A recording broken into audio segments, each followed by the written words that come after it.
राहुल गांधी जी का इस समय थोड़ा इलाज की जरूरत है। उनका मेंटल हेल्थ चेकअप होना चाहिए। सबसे जो चिंता की बात है कि आप दुनिया भर का जात जानना चाहते हैं और अपना जाति नहीं बताना चाहते हैं, ऐसा क्यों? वो कहते, उनसे जब पूछा गया कि आपकी जाति क्या है, तो उन्होंने कहा कि इन्होंने मुझे गाली दिया। अगर राहुल गांधी जी से जात पूछा जाए तो उनको लगता है कि गाली दिया गया है, तो फिर दूसरे की जात पूछते हैं तो वो भी तो गाली हुई। तो वो सबको गाली देना चाहते हैं और अपने को उससे बचाना चाहते हैं। तो मैं समझता हूँ ऐसे व्यक्ति का मेंटल हेल्थ चेकअप होना चाहिए। ये देश अपनी प्रतिभाओं से जिसको जो आगे बढ़ना होता है बढ़ता है, और इस देश के हर बच्चे में प्रतिभा है।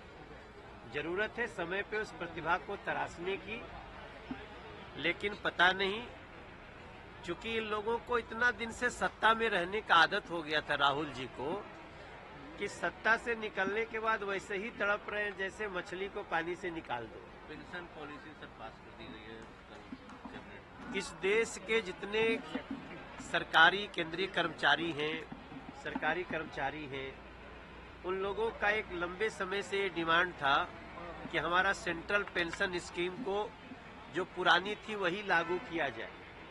और आप सबको जानते हुए बड़ी खुशी की बात है कि 2 दिन पहले सेंट्रल पेंशन स्कीम को नरेंद्र मोदी जी की सरकार, उन्होंने इसको मंजूरी दे दी है।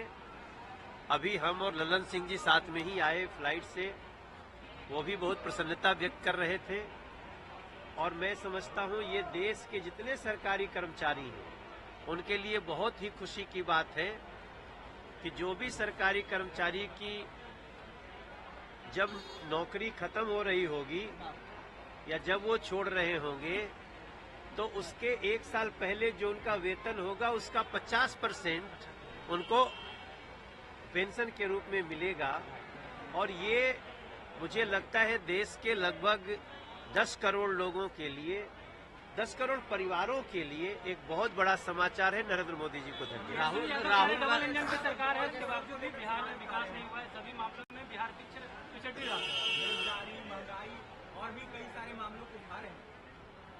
देखिए, वो तो खुद भी रहे।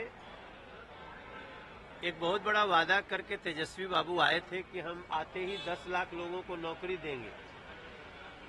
काफी 2.5-3 साल रहे, तो 2.5-3 साल में कम से कम 5 लाख को तो दे देना चाहिए था, लेकिन 500 को भी नहीं दे पाए। तो तेजस्वी बाबू को मैं इतने कहना चाहूंगा, देखिए हम ये नहीं कह रहे हैं कि बिहार के हर एस्पिरेशन को हमने पूरा कर दिया है, लेकिन बिहार बहुत तेजी से विकसित राह पे चल रहा है। और बिहार को इस बजट में 26,000 करोड़ रुपया दिया गया है। अब उसका तो विरोध कर रहे थे तेजस्वी बाबू। आप अगर विपक्ष में हो के भी बिहार के समर्थक हैं, तो बिहार में जो इस बजट में स्पेशल दिया गया है, टोटल देखेंगे तो करीब 48,000 करोड़ का इसी बजट में है। लेकिन उसकी तारीफ करने की बजाय तेजस्वी बाबू को आदत पड़ गई है केवल विरोध करना है। मुझे लगता है जो बिहार को प्यार करता है वो बिहार के हर बेहतरी को स्वीकार भी करता है। राहुल गांधी ये जानना चाहते हैं कि अभी तक कोई दलित या ओबीसी मिस इंडिया क्यों नहीं बनी? अरे यार छोड़ो उनके।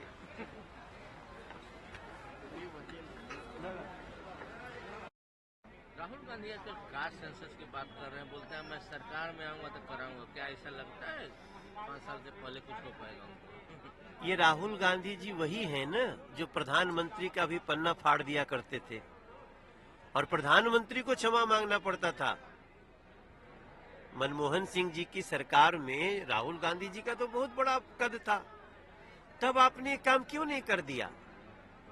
और सबसे बड़ी बात है कि आप देश को जातियों में क्यों बांटना चाहते हैं? ये देश में जाति पाति से ऊपर उठ के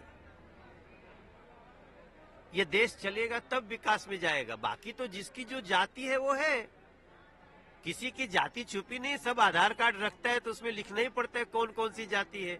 मान लीजिए जो एससी कम्युनिटी से है उनको एससी का रिजर्वेशन मिल रहा है, जो ओबीसी है ओबीसी का रिजर्वेशन मिल रहा है, जो जनजातीय समाज से है उनको रिजर्वेशन मिल रहा है। अब तो जो ब्राह्मण हो, ठाकुर हो, भूमिहार हो, लाला हो, मुसलमान हो, उसमें भी जो गरीब है उसको भी मिल रहा है रिजर्वेशन। तो इसके बाद भी आप खाली जाति जाति करके अगर देश को बांटना चाहते हैं तो राहुल जी अपनी जाति बता दो, आप किस जाति के हो ये बता दो। क्योंकि आपसे जब जाति पूछी जा रही है तो आप कह रहे हैं कि हमको गाली दिया अनुराग ठाकुर ने। अगर जाति पूछना गाली है तो आप पूरे देश को गाली क्यों दे रहे हो? राहुल गांधी ये देश पूछना चाहते। पेंशन पॉलिसी पास कर दी है, बहुत खुशी की बात है, मोदी है तो मुमकिन है। आज सेंट्रल पेंशन स्कीम को लागू कर दिया गया है, पास किया गया है, और इसके लिए पूरे देश के सरकारी कर्मचारियों में, सेंट्रल गवर्नमेंट के कर्मचारियों में बड़ी भारी खुशी है। Thank you Modi ji. कलकत्ता में क्या हो रहा है? जो बातें सामने छन के आ रही हैं तो काफी देखो, कलकत्ता की घटना पूरी मानवता को हिलाने वाली घटना है। अभी जो पता चल रहा है, जिस प्रकार से पश्चिम बंगाल सरकार ने अपराधियों को बचाने की कोशिश की है, उससे बहुत सारे सवाल आते हैं। अभी सीबीआई की इंक्वायरी हो रही है और उसके बाद हम बात करेंगे। इंडिया से लोग क्यों चुप है? राहुल गांधी, सोनिया गांधी अब देखो, मेरा मन सिहर जा रहा है कि अब अपराध होगा तो भी आप उसमें पार्टी पॉलिटिक्स दे करके बोलोगे।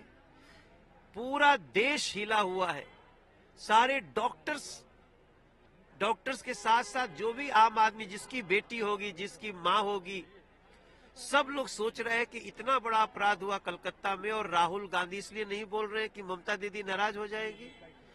ये दोगलापन है और इस दोगलेपन को देश बर्दाश्त नहीं करेगा। बिहार में आपराधिक घटनाओं को लेकर